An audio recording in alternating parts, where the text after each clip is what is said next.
అందరికీ నమస్కారం అండి. ఈ సంవత్సరం మనకి వసంత పంచమి జనవరి 23వ తారీఖు శుక్రవారం వచ్చిందండి. ఈ పంచమినే మనం శ్రీ పంచమి అని కూడా పిలుస్తాం. ఈ రోజే చదువుల తల్లి సరస్వతీదేవి అవతరించినట్లు మన పురాణాలు చెప్తున్నాయి.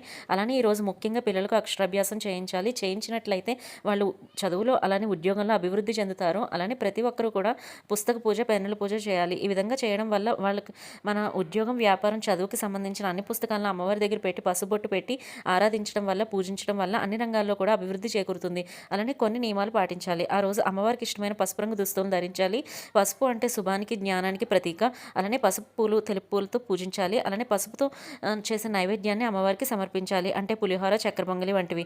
అలానే అయినవెల్లిలో ఈ రోజున లక్ష పెన్నులతో స్వామివారికి పూజ జరుగుతుంది. ఈ వసంత పంచమికి ఈ పూజలో పాల్గొనడం వల్ల విద్యార్థులకు చదువులో ఉన్న ఆటంకాలు తొలగి జ్ఞాపక శక్తి పెరిగి అన్ని కార్యాలు కూడా అందరికీ సిద్ధిస్తాయి. కాబట్టి ఈ వసంత పంచమి చాలా విశిష్టమైంది. ప్రతి ఒక్కరూ కూడా అమ్మవారిని ఆరాధించాలి. ఇలాంటి మంచి వీడియోల కోసం మన ఛానల్ని సబ్స్క్రైబ్ చేసుకోండి.